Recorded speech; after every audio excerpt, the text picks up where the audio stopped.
Okay. All counsel have waived video read-in. Go ahead and swear the witness in, please. Would you raise your right hand, please? Do you solemnly swear that the testimony you're about to give will be the truth, the whole truth, and nothing but the truth, so help you God? Yes, I do. Thank you. Can you tell us your name, please? Correct, Tudor. And are you a police officer? I am. And who are you a police officer with? Police officer with the City of Hazelwood. Can you tell us about your background as a police officer? How long have you been an officer? I've been an officer with the Hazelwood Police Department just over 9 years. It'll be 10 years this August. And before you were a police officer with the Hazelwood Police Department, were you in law enforcement? No, I was not. Okay. Did you get your formal training at the St. Louis County Police Academy, or where at? I was actually trained at the Eastern Missouri Police Academy in St. Charles. And tell us about that. Is that how long of a process is that? It gains you 944 hours, I believe, of police training, which allows you to take a post-certification to obtain a Class A license to be a police officer in the state of Missouri. Okay. And I presume you passed your training and the test, correct? I did. Okay. And so you've been a police officer about 10 years. Is one of your duties as a police officer, is that to investigate car crashes? Yes, it is. Okay. And have you been investigating car crashes ever since you've been a police officer? I have. So you've been investigating car crashes for about 10 years? Yes, sir. Okay. Do you have, officers, you sit here today, do you have any estimate as far as what you want to put it on a weekly basis, monthly or yearly basis, how often you investigate car crashes? It'd be tough to estimate that, but I would say probably at least 2 a week, if not more. Okay. So we're talking then about 100 a year, if not more. Yes. Okay. In the car crashes that you've investigated, what's the worst injuries you've seen? I've actually investigated a car accident that's had a deceased person involved. Okay. And as a police officer, tell us what is the purpose of you investigating a car crash? Why is it that you need to do it? The purpose of us investigating a car crash is to see if there was any negligence or any kind of a crime that occurred that would have potentially caused the accident. Okay. So would it be accurate to say that you're looking for possible reasons of why the car crash happened? That would be accurate. Okay.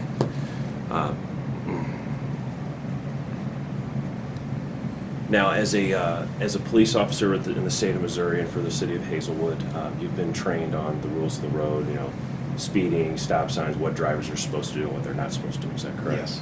Okay. Do you have any estimate as you sit here today how often the car crashes you investigate are caused by somebody breaking those rules or violating the laws of Missouri or the city of Hazelwood or St. Louis? Quite often. In the majority of cases or crashes that you investigate? I would say normally if an accident occurs, it's due to a fault of one of the drivers involved. As a police officer, do you believe that one of the responsibilities of a driver is to keep a careful lookout and to pay attention? Yes. And if you believe that a driver or that a car crash, one of the factors that caused a car crash or a factor involved in a car crash was driver not paying adequate attention, what would you call that? It'd be inattention. Okay. Do you believe as a police officer, as your training, and that a driver must keep a safe distance from the vehicles ahead of them? Yes. And if they don't, and that's a factor in a car crash, what is that called? Following too closely. Do you believe that drivers are responsible for maintaining a safe speed? Yes. And sometimes that speed would be the speed limit? Correct? Sometimes. And Or it could sometimes fluctuate. It could be less than the speed limit, correct? It could, depending on the traffic and the congestion. So traffic congestion could dictate that going the speed limit is not a good idea?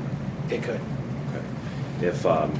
If speed, whether or not you're breaking the speed limit or not, if speed going too fast for the condition is a factor in a car crash, what do you call that? Too fast for conditions. So in the crashes that you've investigated over the last 10 years, have you found inattention to be a factor? Yes.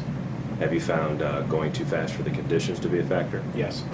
And if you found the driver following the vehicle ahead of them too closely to be a factor. Yes.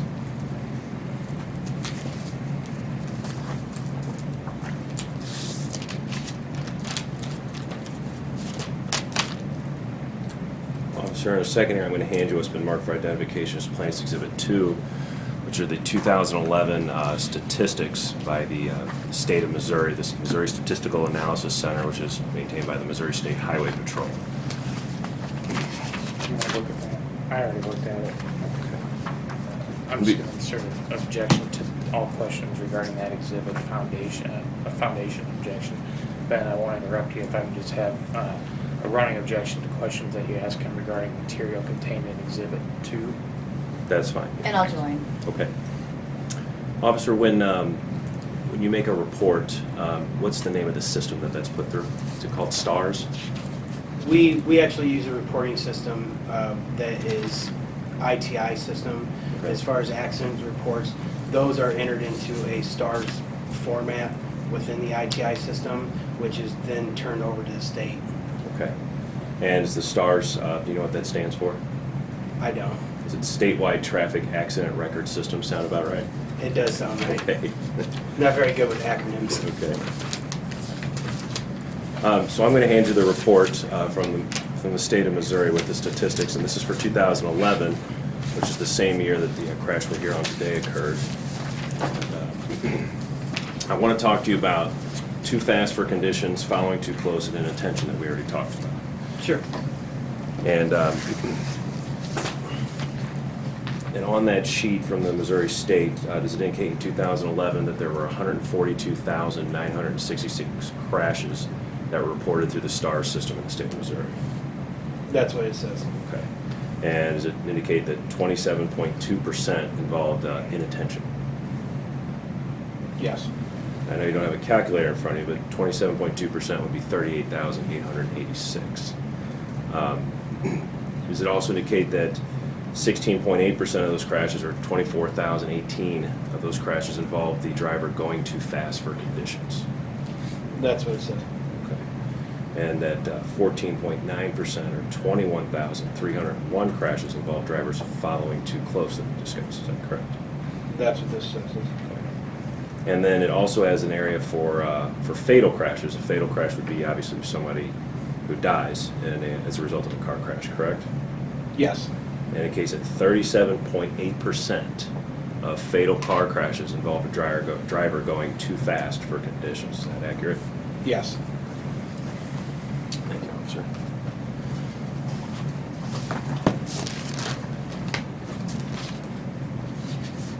I'm going to hand you what's been marked for identification as Plaintiff's Exhibit 1.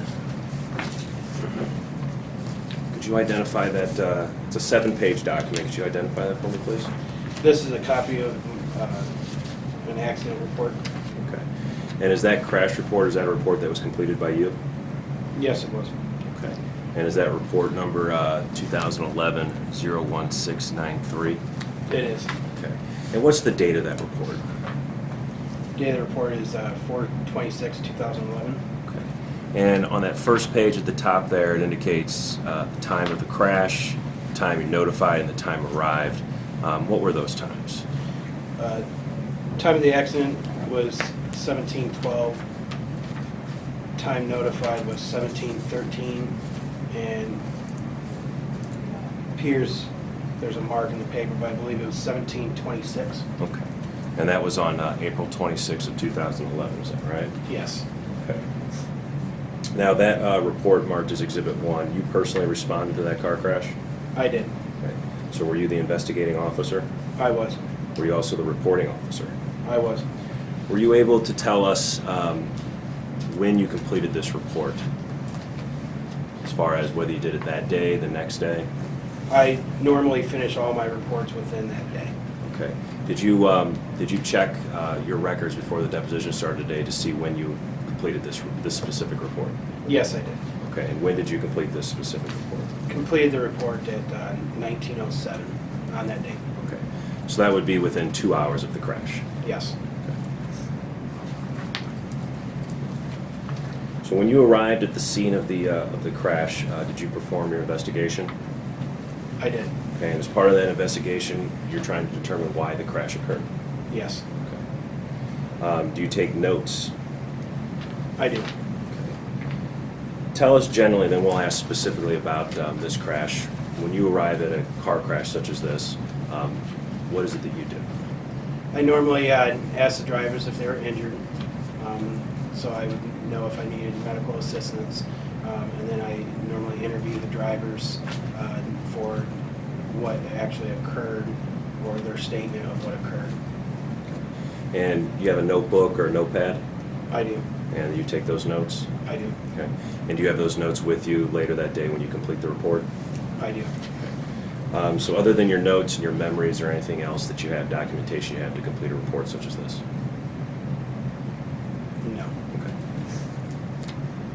So to ask you specific questions about your report from April 26, 2011, how many vehicles were involved in the crash according to your report? According to my report, 3. Now, you also checked your records as far as how the call came in, the 911 call reporting this crash came in, is that correct? Yes. Okay, and tell us about that. I wasn't able to determine whether it came in via 911 or if it came on a non-emergency line.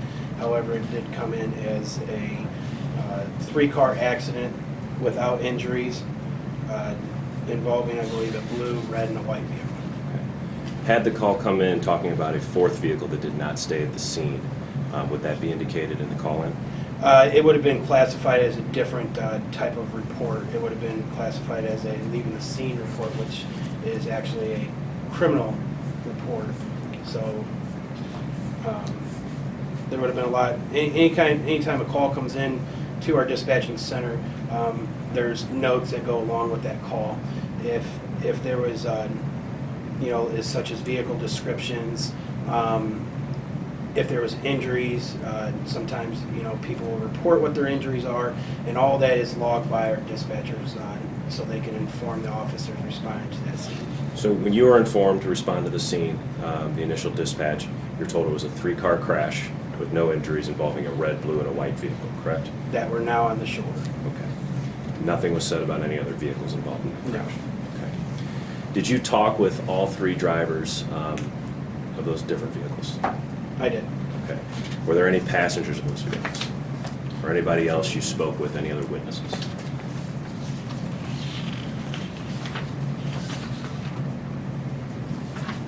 Does not look like there was any passengers. Okay. So it looks like when you guys do your report, you list vehicles and drivers by numbers, driver 1, 2, and 3, and vehicle 1, 2, and 3. Is that correct? Yes. Okay. Let's start with driver number 1. Who's driver number 1 on your report?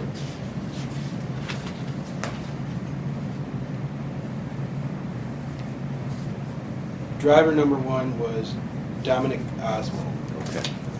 And, Oswald, yeah. and did you take a statement from driver number 1? I did.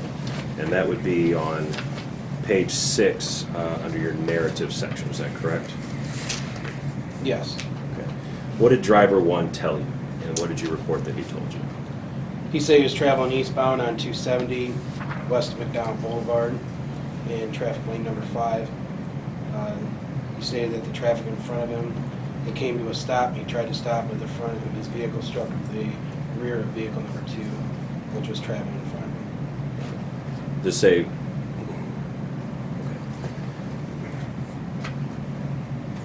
did driver number 1, Dominic Oswald, say anything to you about a 4th car? No. Did he say anything to you about a brown Lincoln? No. Did he say anything to you about a vehicle that fled the scene of the crash? No. If he had told you, or he had said that there was a 4th vehicle involved in the crash, is that something that you would write down? I would have documented it. Okay. So that's something you would find significant? Yes. And it's something you would put in your report? Yes, it would be. Now, on page 1, under vehicle 1, which would be the vehicle Dominic Oswald was driving, there's a diagram with some circles and some numbers around it showing damage to the vehicle. Is that right? That's correct. And what's the point of that diagram? It shows where the damage to the vehicle was. Okay. And The damage to the Dominic Oswald's vehicle, where did you indicate damage to his vehicle? In the front of his vehicle. Okay. Did you also indicate area number 1, which is in the front of the vehicle, is that right? Yes. And did you indicate that area as initial impact? Yes. Okay. Does that mean that's where the first impact occurred, Yeah, theoretically. based on your investigation? Based on, yes. Okay. Your investigation being what you observed at the scene and speaking with all the witnesses, the drivers? Yes. Okay. Now, there's nothing indicated to damage to the rear of Dominic Oswald's vehicle, is that correct? No, there's not. Okay. Had Mr. Oswald told you that he was struck from behind, regardless if there was damage or not to the rear of his vehicle, would you mark anything there? Yes, I would have. Speculation. I'm sorry. Sorry, officer, I didn't mean to interrupt you. I just inserted an objection, calls for speculation. You can answer the question. If he would give a statement that there was that he was hit in the rear of his vehicle, I would circle either 7, 8, or 9 on this report. If it's a very, very minute scratch, dust moving, I don't repair vehicles or anything, and if they're saying that this mark was made by another vehicle hitting me, then I'm going to document what they say. Okay. Officer, had he told you that he was hit from behind and there was absolutely zero damage that you observed, would you make any type of markings on that diagram? If he told me, go ahead. If he told me he was hit from the rear, or regardless if I had observed anything, I would circle that area. Okay. And that area is not circled, correct? No. Again, is that another indication that you weren't told anything about a fourth vehicle hitting him from behind? Yes.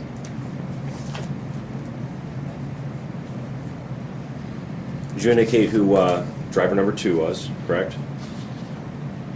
Driver number 2 was Robert Hoffner. Okay. And did you take a statement from Mr. Hoffner? I did. And that would also be on page 6 of your report? Yes, it would. Okay. Can you tell us, please, what Mr. Hoffner told you? Mr. Hoffner told me that he was traveling eastbound on Interstate 270 west of McDonald. He was in traffic lane number 5. Stated that he was stopped in traffic when the rear of his vehicle was struck by the front of vehicle number 1. Driver number 2 stated that the impact from that collision caused his vehicle to move forward and strike another vehicle which is positioned in front of him. Okay. Did Robert Hoffner say anything to you about a fourth car? No, he did not. Did he say anything to you about a vehicle that fled the scene? No, he did not. Again, had he told you that, is that something you would have noted? Yes. Going back to page 1, going back to the car diagram, there's also a diagram on page 1 for Mr. Hoffner's vehicle, vehicle number 2, is that correct? Yes. Okay, and where on his vehicle did you notate damage? Both the front of the vehicle and the rear of the vehicle. And next there too, based on your investigation, you indicate where initial impact to his vehicle would be, is that correct? Yes. And you indicated number 8, which denotes where on his vehicle? The rear of his vehicle.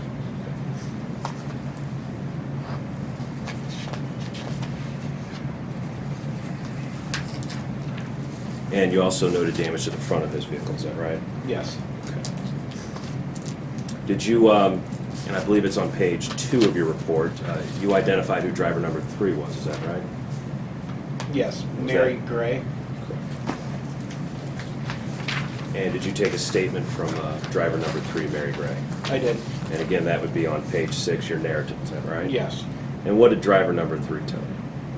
Driver number 3 stated that she was traveling eastbound on I-270 west of McDonald Boulevard in lane number 5. She said she was stopped in traffic when the rear of her vehicle was struck by the front of vehicle number 2. Did driver number 3, Mary Gray, say anything to you about a fourth car? No, she didn't. Did she say anything to you about a vehicle that fled the scene? No. Again, had she told you any of those things, would that something you would find significant you would put in your report? I would have put it in my report. Okay. Were there any parts of any vehicle that were at the scene that didn't belong to any of those 3 cars? Not that I documented. Had anybody found a part to a vehicle from maybe a fourth car that could have possibly caused this crash? Is that something you would put in your report? If there was a fourth vehicle that was involved that left the scene and there was evidence of that vehicle being on scene, I would have documented that in my report. Officer Tudor, based on your full investigation, did you see or hear any evidence that a fourth vehicle was involved in this crash? No, not in this incident. Officer, could you please go to page 6 of your report, please? And I want to talk to you about the different boxes that you fill up along the top, okay? Okay. And I want to talk about boxes 22, 23, 24, and 25. Those all deal with, well, what do they all deal with? They deal with the conditions, the type of road, that type of thing? Yeah. Okay. Yes, sir. And so box number 22, you check off what the road was like, and do you tell us what that was like? Box 22 says the road was straight And that it was level? and it was level. Okay. Box 23 talks about light condition. What was the condition? It was daylight? Okay. Meaning the sun was out? Yes. Okay. Box 24 talks about the weather. What did you check there? Says it was clear? Okay. So had it been raining, snowy, ice, any of those types of conditions, you would have checked that off? Yes. Okay. And 25 talks about the road condition. What was the road condition? It was dry.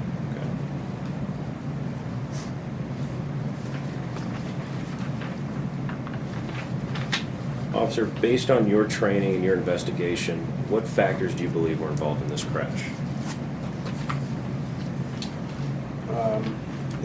I believe that vehicle number 1 was following vehicle number 2 too closely.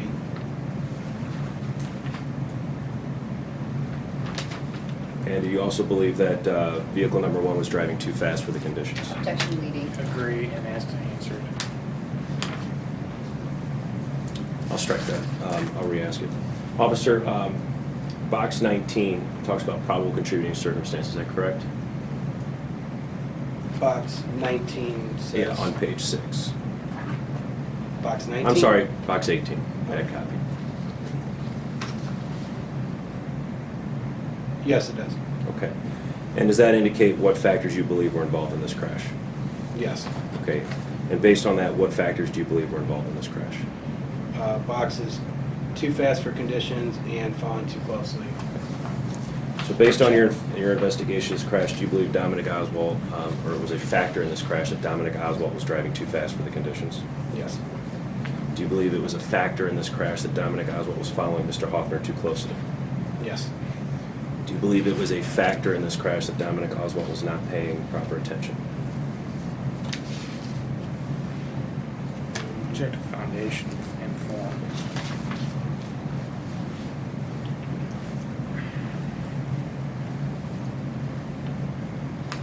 I can't really say if he was paying attention or not.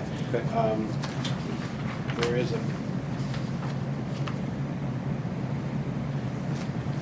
believe this is the STARS report has been updated since 2011.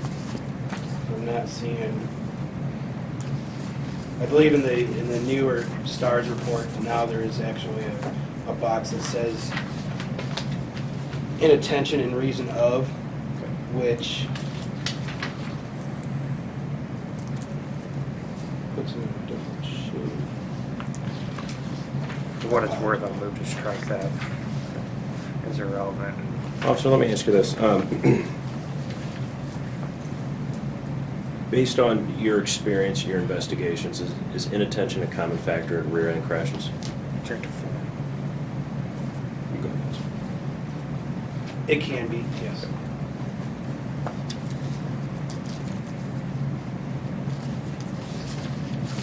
Now, also, tell us about your duty as far as reporting injuries. Within the statement of a driver, if they tell me about an injury, I normally would ask them whether they needed immediate medical assistance, at which time if they did, I would have my dispatch contact EMS to respond to the scene. I also tell them that if they find that they get home later, they go to their own doctor, and they find that there's an injury, that they can contact me, and I would supplement the report. Okay. Beyond that, do you do any investigation of whether or not people involved in a car crash are actually injured? Beyond that, no. Okay. And you do indicate to the drivers that they have the right to contact you and supplement the report if any new information comes in? Yes, Did Mr. Oswald ever contact you to supplement this report? not to my knowledge.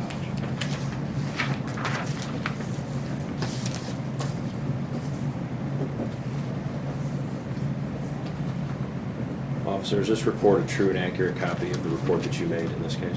Yes, it is. Is this kept in the normal course and scope of business here at Hazelwood Police? Yes. Have you understood all my questions? Yes, I have. Okay. I don't have anything else, officer. Thank you for your time. Okay. Officer, my name is Scott Callenbrink. I represent one of the defendants in the case. I do have a few questions for Sure. you. Sir, I don't know if Ben asked you or not, but were you trained through St. Louis Police Academy, or how did you become a police officer here? I was trained through the Eastern Missouri Police Academy, which is located in St. Charles on the JCC campus. Okay. And when did you undergo that training? I graduated that training in December of 2004. Okay. So you've been a police officer for approximately 10 years, correct? It'll be 10 years in August of this year.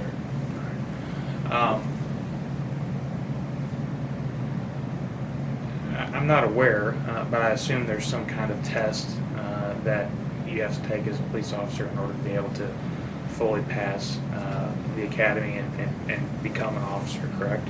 Yes, And did you pass that test on your first occasion? I did. Okay.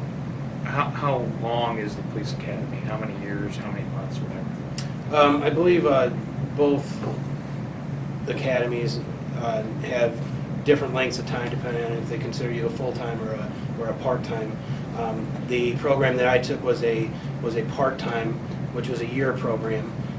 However, you go less days, but the year program is all the same amount of hours of training. Some people do it in 6 months, but they would go full-time instead of part-time. And is there specific periods of time during the police academy that are devoted to training on how to write police reports and investigate accidents and things like that? Yes. Are you trained in how to determine speeds of vehicles at the time of an accident which you're investigating? No. Okay. So, and I guess a broader question would be, if I use the term accident reconstruction, would you kind of have an idea of what I'm referring to when I say that? Yes. Do you, as a police officer in the police academy, receive specific training on accident reconstruction? We do a basic accident investigation. A reconstructionist of an accident is a separate training program. Okay. So, for example, in the matter that we're discussing here today, would you have made any effort, done any work, or done any research or investigation in order to come to a conclusion with respect to how fast any of the vehicles involved in this accident were traveling at the time of the accident? Would I have tried to determine that? Yes. In this type of accident, no. Okay. And you did not, in fact, determine that, correct? No. That is correct? That is correct. Okay. You were asked quite a few questions, and you're referring to your report, and certainly that's perfectly fine. But my question is, do you have a personal recollection of this investigation? No. Okay. So in your mind's eye, you can't see yourself on the scene on this day. No, this is 2011. And you do how many of these per year, do you think? Quite a few. It's hard to put a number on it. Give me a little bit, I could probably produce an accurate number because it's all still logged. But a lot of my career, I've worked the afternoon shift, which covers the rush hour on 270. So it's probable that I've written quite a few. More than one per day, perhaps? On some days, yeah. Would it be in the range of hundreds per year? Potentially it could. And so that I'm clear, you don't remember in your mind's eye, like I said, a personal recollection. You don't remember the vehicles. You don't remember the faces with respect to this No. accident. No. Okay.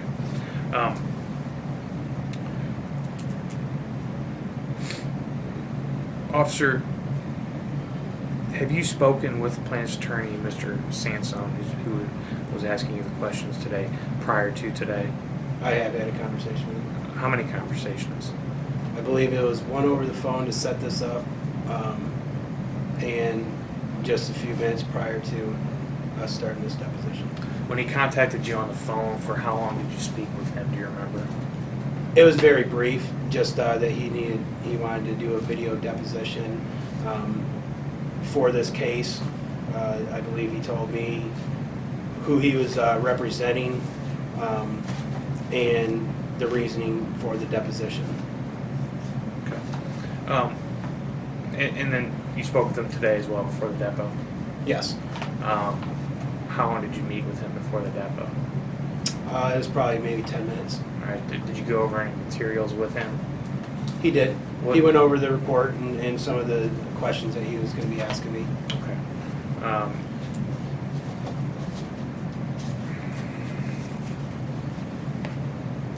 Did he tell you about Mr. Hoffner's injuries as a result of this accident whatsoever? He did. Okay, what did he tell you? He said that he had a back injury. Did he elaborate on it any more than that? I believe he said he had a back injury that required surgery.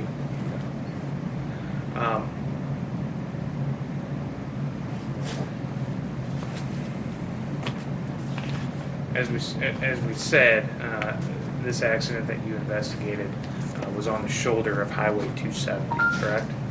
The accident would have occurred on 270, but when I got it, I was told that the vehicles were on the shoulder of 270. Okay. And what time was it? Does your report indicate? My reporting indicates that the accident time would have been 7:12, and then the notification of the accident would have been, 17:12 or 17:13. 5:12 p.m. Yes, military time. And that's on a weekday, correct? I don't know what day of the week what. I'll represent to you. I think we would all agree that it was a weekday. Okay. Officer, assume that it was a weekday at 5:12 p.m. and being familiar with that area, what would you imagine to be the conditions? You know, the traffic types of conditions and things like that. It's probably very heavy traffic. Okay. Is it a stop and go? Is it a slow moving generally that you see? At times, it could be a stop and go. It could be a slow moving. It really depends on if there's another accident or if there's anything, on the roadway leading up to it. I mean, sometimes it could be stopped for 5-10 minutes, depending on what's going on. It's a very busy highway around that time. It's an extremely busy highway and very congested, correct? Yes, Very noisy, probably. it is. And you're basically, what, 5 feet from the closest lane to where all this traffic is moving at the time? Yeah, I mean, it depend portions of it. If it's just after McDonald, there's a larger shoulder there. I believe that, I don't know what the feet measurements of the shoulders are, but there is a shoulder there that you're able, but it's very close to the moving traffic. As a matter of practice, when you talk to the individuals involved in an accident such as this on the shoulder of the busy highway, do you do it outside around the cars? Do you have them inside your car? What do you do? It's outside. Okay. And you discussed that you do take notes, correct? I do. Do you happen to have those notes? Not from 2011. Do you save notes at all or not? I will have notes until my notepad is full, and then I throw them away.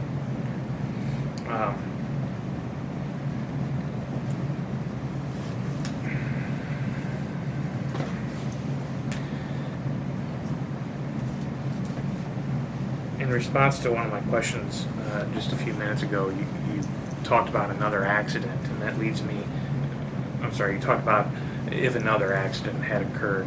And that leads me to my question.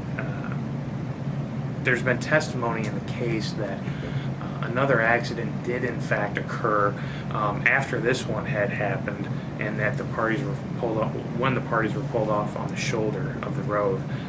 There's been testimony that another accident occurred just 100 or 200 or 300 feet ahead on the road. Do you have a recollection of that?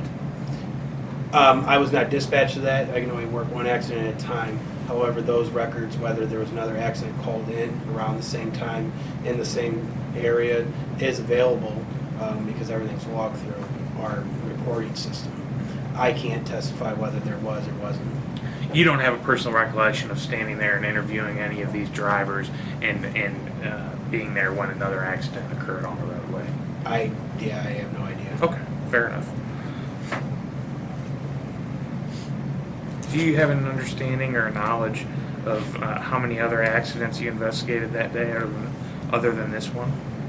I have no idea. I could look at that day and see if I've taken any other reports that day. Okay. I think you mentioned to Mr. Sansone that as part of your work, when you first arrive to investigate an accident, you asked the drivers whether there's any injuries, correct? Sure. Do you ask whether they need medical attention? I do. Is that an absolute? Do you do that on every single accident that you investigate? I do. So certainly you would have done that here, correct? I would have. You would have asked Dominic Oswald if he needed that medical attention, correct? I would have. And you would have asked Mary Gray if she needed it, correct? I would have. And also you would have asked the plaintiff, Robert Hoffner, if he needed medical attention, true?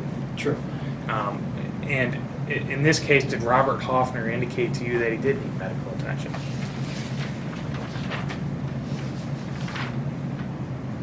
According to my report, there was no injuries reported. If Mr. Hoffner had told you, yeah, I'd like to have an ambulance, would you have noted that in your report? Yes. If Mr. Hoffner had indicated to you that I don't want an ambulance to come here, but I think I'm going to drive to the hospital, would you have indicated that in your report? I would have. Do you have a personal recollection of Mr. Hoffner's physical condition as to whether he was walking, standing, sitting while you were talking to him? I don't know what his condition was at that time. I don't document whether they're standing or, sitting or normally I wouldn't let them sit on the side of the highway. Or in their car, correct? Or in their vehicle. Depending on where their vehicle's placed, there has been times where, you being in your vehicle is safer than walking around on the side of the shoulder of the highway. Would that have been one of these times, do you think? Chances are, if depending on how wide the shoulder was, like I said, there's different widths of the shoulder up and down 270. It widens at a point, if I felt that they were safe standing at the rear of their vehicle or on the opposite side of traffic than their vehicle, and I didn't see that there was potential, I probably would have let them. But normally I'll tell people to have a seat after I receive their statement. I'll have them have a seat in their vehicle, and I'll get with them after I log all the information in my notepad. If any driver, including Mr. Hoffner, had presented to you as visibly appearing injured, would you have made a note of that on your investigation report?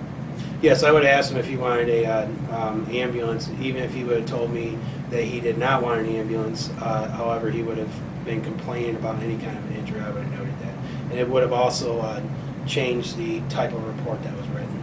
Why is that? Because it would have been an accident with an injury. Okay, and after your interviews with the drivers, including Mr. Hoffner, you came to the conclusion that this was not an accident involving an injury. Is that correct? Correct. And you told us that even when the drivers tell you they don't need to go to the hospital or they don't need an ambulance, that you will advise them that if they get home and they start feeling bad and they think they need to go to the hospital, you can always call me and I'll supplement the report. Is that true? Sure. Would you have done that in this situation? If I would have received a call from any of the drivers that stated that, hey, I went to the doctor and this is, I would have documented that. And would you have told a driver such as Mr. Hoffner that if he gets home and feels like he's injured that he can call and supplement the report? I would have told them that, yes. Okay. As evidenced by the fact that there's no supplement, would you assume that you never received a call from anyone involved in this accident? That would be a good assumption.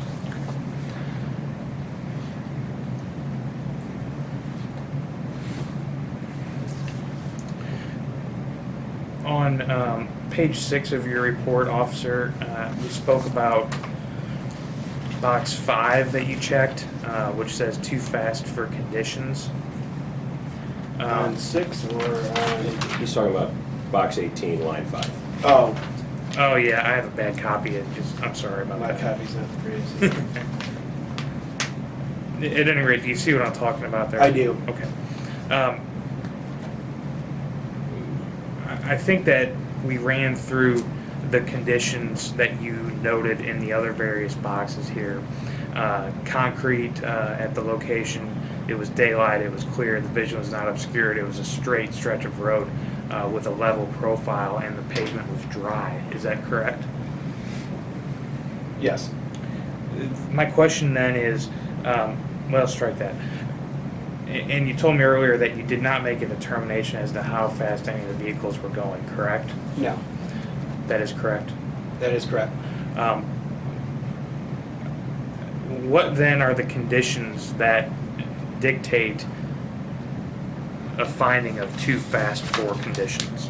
Well, if you look at the box of top of it, it says probable contributing circumstances, which means that it's a possibility, or it's, you know, could be a factor. It's not necessarily definite because of the you know, the traffic conditions and such. You know, in my opinion, basically the fact that the driver was too fast for maybe the traffic conditions could have been a probable possibility or contributing circumstances to the accident. Okay. If I had a better copy, I could probably read that. But so it says. That's it fine. says it says probable. Yeah, it Okay. does. If you want to look at my copy here that I was provided, it says probable contributing circumstances. Okay, perfect. Thanks. And so that's not absolute contributing circumstances. Correct. Okay. And that would be the same for the box that you checked where it says following too close, correct? Yes, they're all in the same. They're all in the same box. In your opinion, that's just a kind of an educated guess, if you would, based on your training? Based on my investigation, my training, that's my assumption. Okay, fair enough. Did you issue Mr. Oswald a violation, a speeding ticket in this case, or any other type of citation? No, I did not. Let's see here.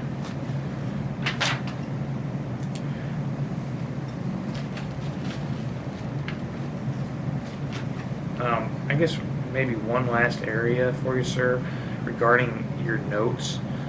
When you take notes, first of all, what kind of notepad do you use to do that, or is it digital? It's a notepad. Okay, just pen and paper. Yes. And I guess, do you have any kind of procedure for when you are interviewing and note taking with respect to your investigation here? Do you have a specific guideline that you follow, or any kind of rubric that you use while you're interviewing and taking notes on an investigation like this? Are you talking about like my shorthand, if I use shorthand, or if I use, you know, or like the sequence in which I document? Yeah, how about the information? sequence first? Okay. I do have a certain sequence. You know, I normally copy their driver's license, vehicle information, and then insurance information for the vehicle if provided, and then their statement that they gave me as far as what happened. Now, granted, I don't write every single, you know, word that they do, but the pertinent information that needs to be in the report. Okay. So obviously, you're not a shorthand reporter or a court reporter. You're not taking down, as you interview a driver such as Dominic Oswald on the side of a very busy rush hour traffic loud highway, every single word that Dominic says, correct? No, just the pertinent ones that pertain to the incident. Okay. And with respect to the interviews that you would conduct in a case like this where you have 3 drivers, what would be your practice? And what I mean by that is, would you interview all of those people as a group, or would you interview them individually, both? What would you do? Depending on the circumstances, you know, if everyone was around in a group, you know, I would ask them what happened. A lot of times what you can tell is if there was a conflict, if driver one was saying, hey, this is what happened, you know, you can read body language if you know, and then I would ask them, driver two, if this is what happened. Conflicting stories would also be documented in the report. A lot of times, you know, there is some instances where one driver or two drivers will state it, and the next driver says, that's what happened. You know, and that might be all you get. You know, well, then you have to kind of feed into them a little bit more to get exactly what answers you're looking for. But there's no set procedure whether I would separate them, you know, to, you know, do a private interviewing of what happened. Sure. Okay.